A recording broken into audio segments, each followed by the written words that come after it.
नमस्कार साथियों, आप सभी का स्वागत है आपके अपने YouTube channel daily GK master 2.0 पर। मेरा नाम है दिनेश। आज पढ़ने वाले हैं 22 मई 2024 से जितने भी करंट अफेयर्स से क्वेश्चन बनते हैं वही लेकर के आए हैं।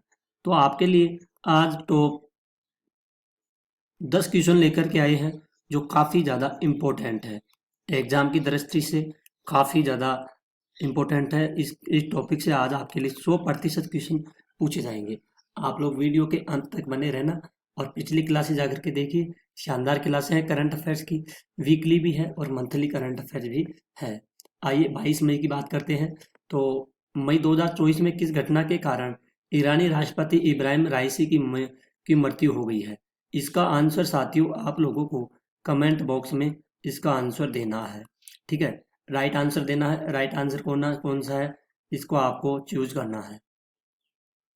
टेलीग्राम का लिंक है जो डिस्क्रिप्शन में दे दिया गया है, टेलीग्राम जरूर ज्वाइन कर लेना। आइए पहले क्वेश्चन से। पहला क्वेश्चन है, मई 2024 में किस घटना के कारण ईरानी राष्ट्रपति इब्राहिम राइसी की मृत्यु हो गई है? तो किस कारण से हुई है?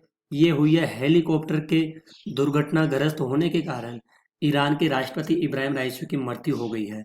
इम्पोर्टेंट क्वेश्चन है, क्वेश्चन को आप लोग इम्पोर्टेंट कर लीजिए और क्वेश्चन को नोट भी कर लीजिए क्योंकि काफ़ी ज़्यादा महत्वपूर्ण क्वेश्चन है।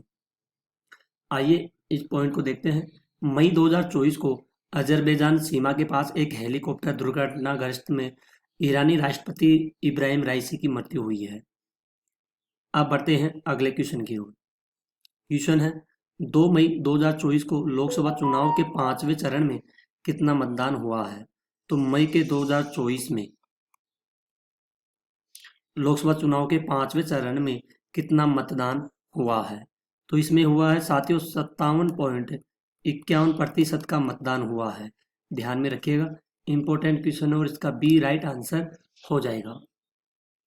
अच्छा, पॉइंटों को देखते हैं। लोकसभा चुनाव का 5वां चरण 20 मई 2024 को 8 राज्यों केंद्र शासित प्रदेशों के 49 संसदीय निर्वाचन क्षेत्रों में 57.51% मतदान के साथ संपन्न हुआ है। अगला क्वेश्चन है, 5वें चरण में किस राज्य में सबसे कम मतदान हुआ है?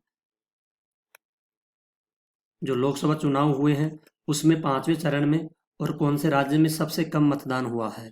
तो ये हुआ है महाराष्ट्र में सबसे कम मतदान हुआ है। ध्यान में रखिएगा, इसका सी राइट आंसर हो जाएगा।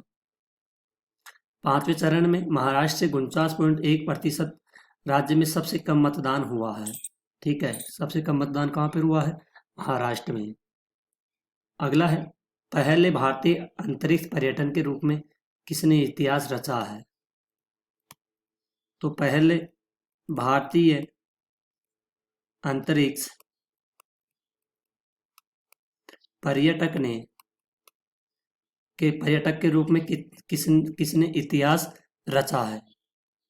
तो इतिहास रचा गया है साथियों गोपी थोटाकुरा के द्वारा। गोपी थोटाकुरा के द्वारा इतिहास रचा गया है। पहले भारतीय अंतरिक्ष पर्यटन के रूप में गोपी थोटाकुरा के द्वारा इतिहास रचा गया है। इंपॉर्टेंट क्वेश्चन है और इसका बी राइट आंसर भी हो जाएगा। आंध्र प्रदेश के गोपी थोटाकुरा ब्लू ओरिजिन के NS-25 मिशन पर अंतरिक्ष में जाने वाले पहले भारतीय अंतरिक्ष पर्यटन और दूसरे भारतीय बने हैं। ध्यान में रखिएगा। अगला क्वेश्चन है, 1984 में अंतरिक्ष में जाने वाले पहले भारतीय नागरिक कौन थे? तो साथियों 1984 में अंतरिक्ष में जाने वाले पहले भारतीय नागरिक कौन थे? तो कौन थे? ये थे राकेश शर्मा। कौन थे? राकेश शर्मा थे। इसका बी राइट आंसर हो जाएगा। ध्यान में रखिएगा।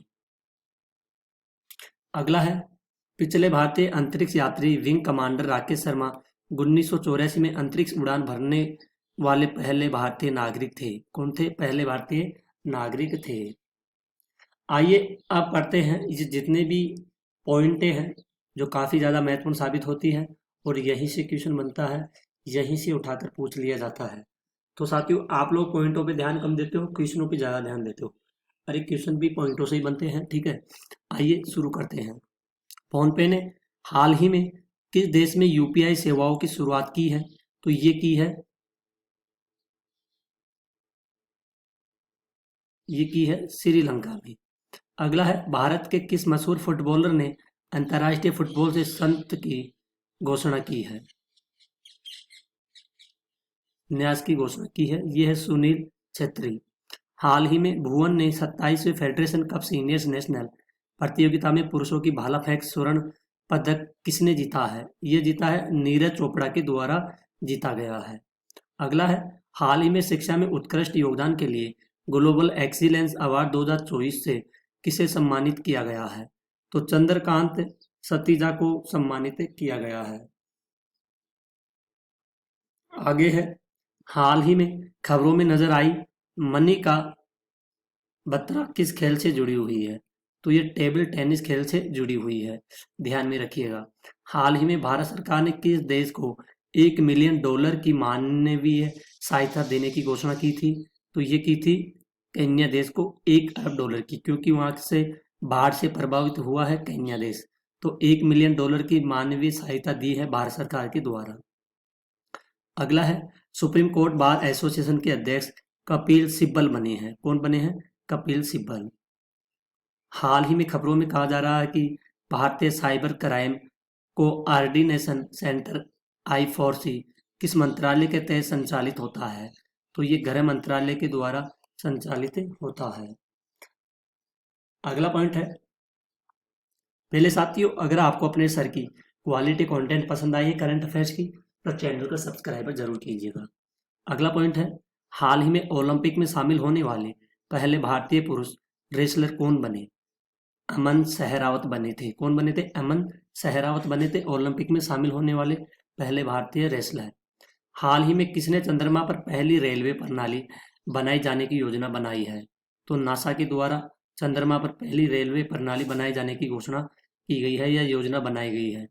हाल ही में भारत के 85वें शतरंज ग्रैंड मास्टर कौन बने हैं? पी श्याम निखिल बने हैं। कौन? पी श्याम निखिल। अगला पॉइंट है, हाल ही में खबरों में कहा जा रहा है कि चाबहार बंदरगाह किस देश में स्थित है? तो चाबहार ये है ईरान देश में स्थित है।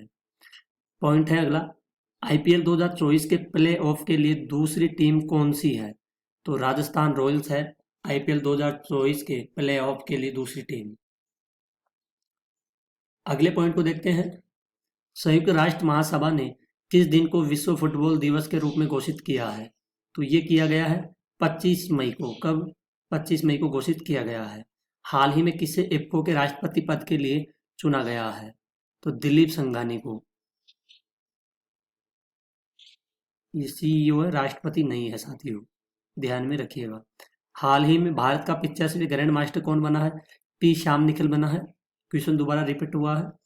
अपने पहले मुख्य कार्यकारी अधिकारी के रूप में डेविड साल्वाजिनी को नियुक्त किया गया है नासा के द्वारा। किसके द्वारा नियुक्त किया गया है? ये नासा के द्वारा नियुक्त किया गया है। आगे बढ़ते हैं, हाल ही में विश्व संयुक्त शिखर सम्मेलन और प्रदर्शनी 2024 का आयोजन कहाँ पर किया गया है? रोटरडैम नीदरलैंड में किया गया है। कहाँ पर? रोटरडैम नीदरलैंड में विश्व संयुक्त शिखर सम्मेलन प्रदर्शनी 2024 का आयोजन किया गया है। बिहार के किस पूर्व उप मुख्यमंत्री सागर के पूर्व मुख्यमंत्री का 72 वर्ष की आयु में निधन हुआ है? यह है सुशील कुमार मोदी। अगला है, हाल ही में Superbet rapid and blitz tournament जीता है मैग्नस कार्लसन के द्वारा जीता गया है। विश्व समिति 2024 का आयोजन किस देश में हो रहा है? इसका साथियों क्वेश्चन थोड़ा रह गया है, इसके लिए सॉरी चाहते हैं। ठीक है, तो साथियों आज की क्लास यहीं पर खत्म होती है। आई होप अगर आपको अपने DK सर की वीडियो क्वालिटी कंटेंट पसंद आई है तो प्लीज़ साथियों चैनल को सब्सक्राइब कीजिएगा और बेल आइकन को ऑन कर दीजिएगा। हम डेली क्लासें लेकर के आते हैं, कभी करंट अफेयर्स की वीकली, कभी मंथली लेकर के आते हैं, कभी डेट वाइज लेके आते हैं। जो इम्पोर्टेंट होता है वही लेकर के आते हैं। कचरा पट्टी तो साथियों लेकर ही नहीं आते हैं, करंट अफेयर्स के इम्पोर्टेंट क्वेश्चन लेकर के आते हैं। जो लगता है कि भाई ये एग्जाम में आएगा तो उसी क्वेश्चन को उठा करके लेकर के आते हैं। आप लोग तो बस वीडियो के अंत तक बने रहना और हमारे साथ साथ सभी क्वेश्चनों को डिस्कस करते चलिएगा। आप लोग वीडियो के अंत तक बने रहोगे तो आपको सारा कंटेंट समझ में आ जाएगा साथियों। और चैनल को सब्सक्राइब और लाइक शेयर ज़रूर कीजिएगा और बेल आइकन को ऑन कर दीजिएगा ताकि वीडियो डलते ही सबसे पहले आपके पास नोटिफिकेशन आ सके। आज के लिए इतना ही, मिलते हैं अगली न्यू क्लास में। तब तक के लिए धन्यवाद। जय हिंद, जय भारत।